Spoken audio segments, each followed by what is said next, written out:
Jain class 10th के, जैसे कि राइटर नेम है जो कि 10 से 15 नंबर पूछा जाता है, तो याद करने का आसान ट्रिक है।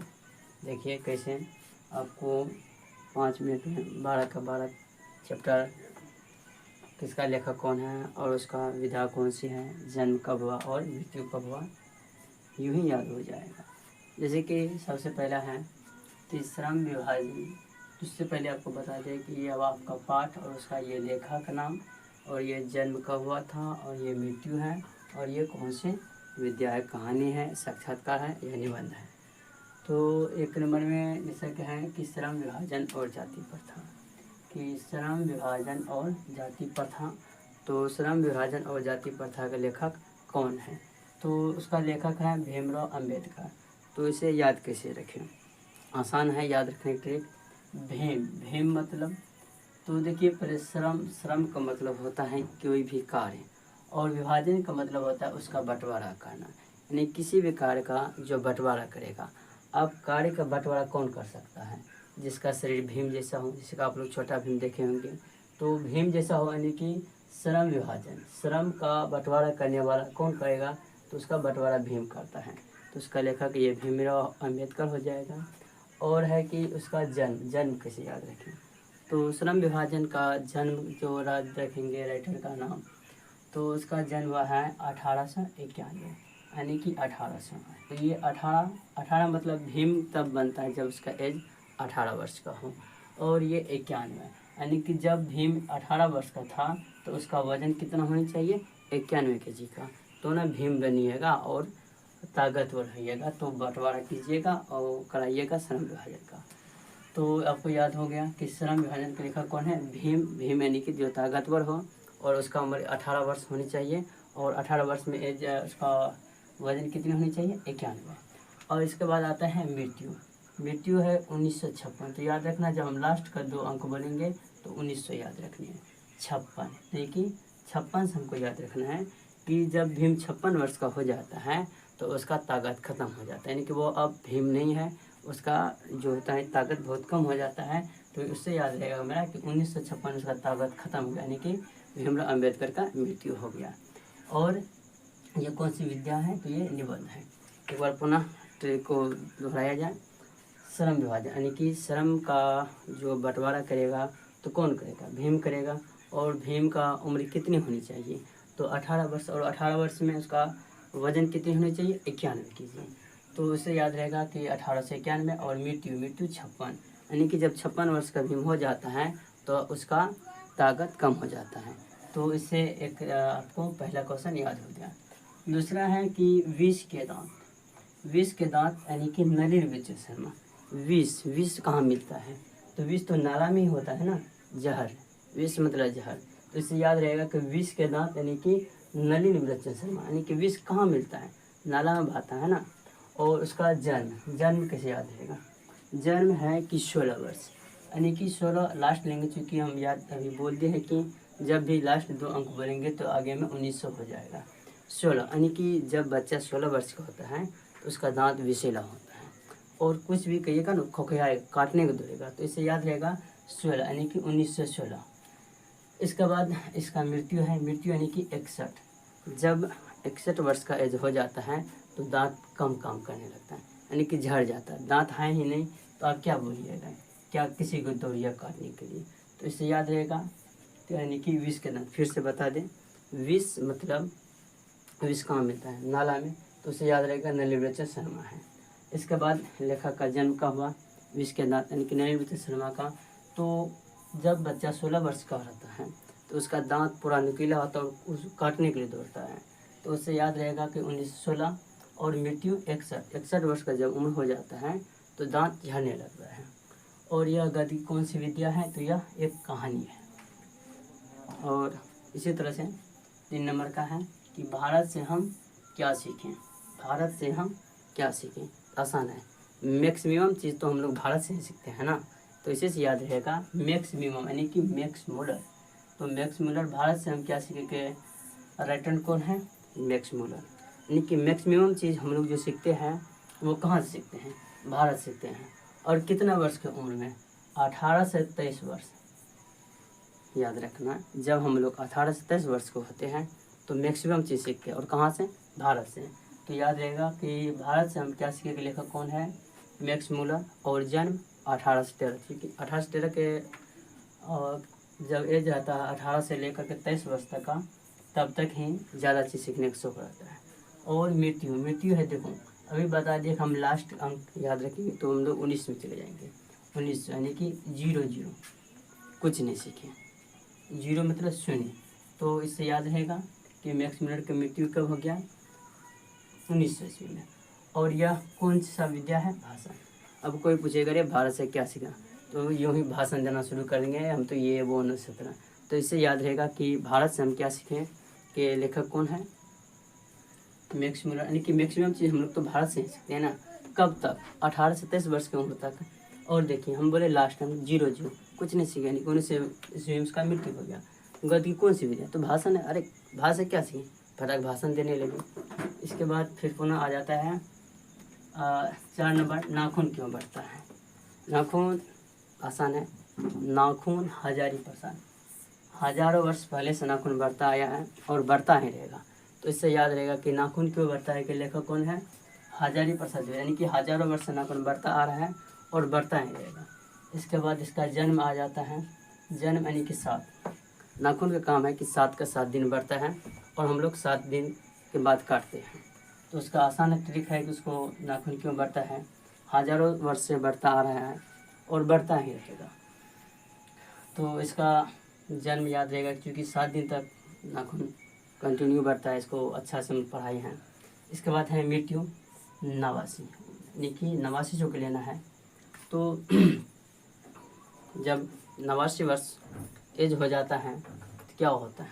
वैसे अब 89 वर्ष, सॉरी यहाँ पर 79 लिखा हुआ है, 79 वर्ष का एज आते आते आदमी का ही मृत्यु हो जाता है।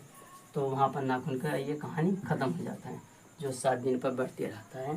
तो इसको फिर से एक बार बोलते, नाखून के लेखक कौन है? यानी कि नाखून हजारों वर्ष तक बढ़ते आया है पहले से और हजारों वर्ष तक बढ़ते ही रहेगा।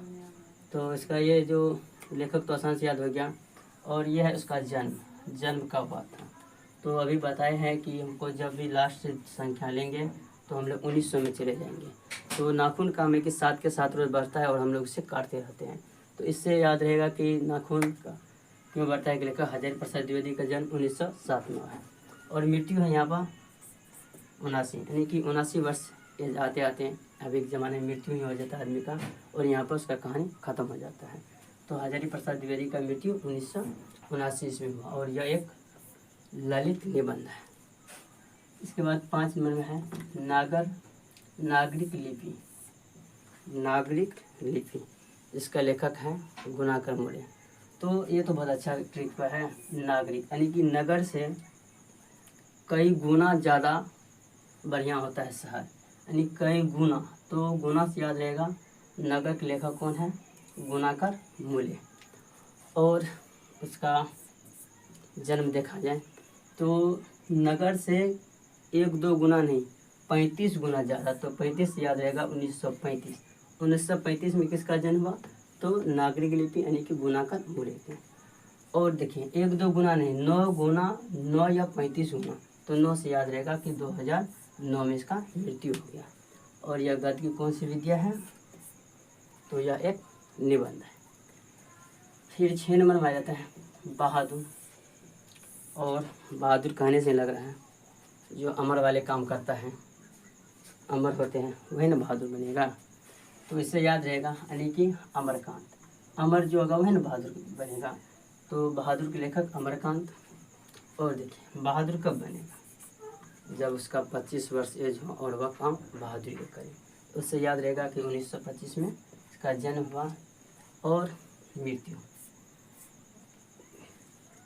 है 2014 ईस्वी, यानी कि बहादुरी काम 25 वर्ष के एज तक करता है और 2014 में इसका मृत्यु होता है। और यह गद्य की कौन सी विद्या है? तो हम लोग याद रखेंगे, यह एक कहानी है। फिर आ जाता है 7 नंबर में परंपरा का मूल्यांकन। और इसका लेखक है राम विलास शर्मा। तो परंपरा, तो ये तो बहुत आसान ट्रिक है। परंपरा आज से हम लोग नहीं करते हैं, राम जी के समय से ही। तो परंपरा राम जी से याद रखना है कि रामविलास शर्मा, यानी कि हम लोग का जो परंपरा होता है वो आज से नहीं, राम जी के समय से ही हो रहा है। तो इससे याद रहेगा कि इसका लेखक रामविलास शर्मा है। और देखिए 12, तो आज से थोड़ी हो रहा है, 12 वर्ष से, कई वर्षों से, तो 12 वर्षों से, यानी कि 1912 से हो रहा है। और मृत्यु देखिए 2000। हम लोग कोई भी परंपरा करते हैं, होली मनाइए, छठ मनाइए, किसी चीज़ मनाइए, तो कम से कम 2000 रुपया खर्चा हो ही जाता है। तो इसे याद रहेगा कि 2000 में इसका मृत्यु हो गया। और यह गद्य की कौन सी विद्या है, तो यह एक निबंध है। और इसी तरह से 8 नंबर में आ जाता है कि जीत जीत में निरखत हूँ। जीत यानी कि एक बार जीता तो राजा, और 2 बार जीता। यहाँ पर जीत मतलब महाराजा। जीत में निरखत हूँ, लेखक कौन हो गया, पंडित बिरजू महाराजा। आसान है, जीतना मतलब राजा होता है, जो जीता हुआ है ना राजा बनता है। और यह 2 बार जीता है, तो राजा प्लस राजा हो गया वह महाराजा। तो जीत का निरखत हूँ को इसका लेखक कौन बन गया, पंडित बिरजू महाराज। अब देखिए इसका जन्म कैसे याद रखें। एक बार 1900 में जीता, और फिर 1900 के बाद 19 दूनी 38 में जीता। तो इसे याद रखेंगे, 2 बार जीता, एक बार 19 में, एक बार फिर 1938 में। तो हो गया 1938 में किसका जन्म हुआ, तो पंडित बिरजू महाराज का। इसका देखिए बुक में ही मृत्यु का कोई वर्णन नहीं है, तो उसको याद करके क्या करेंगे, है ही नहीं तो। और यह गद्य की कौन सी विद्या है, तो यह एक साक्षात्कार है। और फिर आ जाता है 9 नंबर, आविन्यो। देखिए आविन्यो यानी कि विन्यो क्या हो रहा है, आविन्यो सदियों से कोई पुराना बात कर रहे हैं। तो आविन्यो के लेखक कौन है, अशोक वाजपेयी, यानी कि बहुत वर्ष पुराना। उस समय में आविन्यो के समय में नाम भी अजीब रहता था, अशोक वाजपेयी, पता नहीं सम्राट क्या रहता था। इससे याद रखेंगे, आविन्यो के लेखक अशोक वाजपेयी। और उसका जन्म हुआ था 1941 में, यानी कि अशोक वाजपेयी, अशोक कब बने, कम से कम उम्र उसके लिए तो 41-42 होनी चाहिए। तो कम से कम 41 वर्ष होने चाहिए, तभी आप किसी राज्य का अशोक बनिएगा, सम्राट बनिएगा। और देखिए इसका भी मृत्यु कोई वर्णन नहीं है, और इसका यह एक ललित रचना है। इसी तरह से आता है मछली। इसका कितना बढ़िया ट्रिक है, मछली के लेखक है विनोद कुमार शुक्ल। तो हम लोग याद रखेंगे मछली, तो बिना शुल्क का, शुक्ल मतलब रुपया होता है, शुल्क, बिना शुल्क का कोई आपको एक पैसा, एक आपको क्या बोलते हैं इसको, फ्री में कुछ नहीं मिलता। तो मछली के से हम लोग याद रखेंगे, मछली के लेखक कौन है, विनोद कुमार शुक्ल, यानी कि शुल्क से याद रखेंगे। शुल्क यानी कि जब तक आप शुल्क नहीं दीजिएगा आपको मछली नहीं देगा। तो इसे याद रखेंगे कि मछली के लेखक कौन है, तो ये विनोद कुमार शुक्ल है। क्योंकि शुल्क दिए तो तभी ना वो आपको मछली दिया, बिना शुल्क देगा मछली तो क्या उसका कुछ भी नहीं देगा, है ना। तो इसके बाद इसका जन्म है, तो जन्म देखिए 37। तो अगर 37 है, अगर मछली खरीदा है तो कुछ न कुछ खाएगा ना जी, तो कम से कम 3 पौवा तो खाएगा। तो 3 पौवा में मान लीजिए 3 पौवा में आ जाता है, और 3 पौवा को हम लोग बात करेंगे प्लस 250 ग्राम, 750 ग्राम। तो 750 ग्राम से हम लोग याद रखेंगे यहाँ पर 1937 में। और यह एक कहानी है। इसी तरह से 11 में है नौबत खाने में इबादत यतीन्द्र मिश्र, यानी कि नौबत खाने में इबादत से याद रखना है कि जब हम लोग कहीं पर भोज खाने जाते हैं, किसी का दावत में जाते हैं, या कहीं पर भोज खाते हैं, तो हम लोग को जाने वक्त मिश्री सौंफ वगैरह देता है ताकि मुंह मीठा रहे। तो नौबत खाने की इबादत यानी कि जब हम लोग भोज खाने जाएंगे, इबादत में जाएंगे, तो हमको जाने वक्त क्या देगा, मिश्री, यानी कि मिश्री देता है ताकि मुंह मीठा रहे। तो उसे याद रखेंगे, नौबत खाने में इबादत मिश्र, यानी कि मिश्र मतलब मिश्री। हम लोग भोज खाने गए, हम लोग को आने वक्त मिश्री दिया, इसलिए हमको याद रहेगा। नौबत खाने की इबादत के लेखक कौन है, यतीन्द्र मिश्र। और देखिए यहाँ पर है 77, क्योंकि 1900 तो आप लोग को यादें हैं ना, लास्ट 2 अंक लेना है। 77 से क्या रहेगा, आप लोग भोज खाइए, तो जो खिलाए उन्होंने क्या बोला, हमने 77 बार आए और 77 बार गए, आपने ठोस ठोस का फ्री का भोजन खाए। तो इससे याद रहेगा कि 1977 यानी कि 77 बार आए हैं और 77 बार गए हैं। तो उससे क्या याद रहेगा, नौबत खान यानी कि इबादत में गए तो हमको आने वक्त मिश्री दिया और मिश्री खाए, तो उससे याद रहा कि नौबत खान में इबादत के लेखक यतीम मिश्र है। और हमने 77 बार बोला उन्होंने कि आए हैं 77 बार गए, तो उसे याद रहेगा 1977 में जन्म हुआ। और यह एक व्यक्ति चित्र है। और लास्ट है शिक्षा और संस्कृति। शिक्षा और संस्कृति तो आप लोग सब जानते हैं, इसका इंग्लिश 12th क्लास में दिया है। ये इसका है इंडियन सिविलाइजेशन एंड कल्चर, जिसका लेखक है महात्मा गांधी। तो इसके बारे में कौन नहीं जानता है। आज महात्मा गांधी अगर स्वतंत्र नहीं करा था तो हम लोग किसी न किसी अंग्रेज के जंजीर में जकड़े रहते हैं। तो ये शिक्षा और संस्कृति लेखक ये तो महात्मा गांधी हैं, इसको तो सभी जानते हैं। और इसका जन्म 1869 में हुआ और इसका मृत्यु 1948 में हुआ। तो आप लोगों को कैसे वीडियो लगा, इसको हमको ऐसे लग रहा है कि आप लोग को याद हो गया होगा सभी लेखक नाम। अगर याद हो गया तो कमेंट कीजिए कि आप लोग को कैसे लगा, और लाइक और सब्सक्राइब कीजिए चैनल को, शेयर कीजिए। और आप लोग को एक साक्ष्य देते हैं, वो बहादुर का पूरा नाम क्या है, अगर आप लोग जानते हैं तो सभी कमेंट कीजिए। और इसी तरह से और अगला चैप्टर का हम लोग जो इसमें क्या है काव्य खंड है, एक नया वीडियो बनाएंगे, उसमें काव्य खंड का भी इसी तरह से ट्रिक दे करके आप सभी को याद करवा देंगे।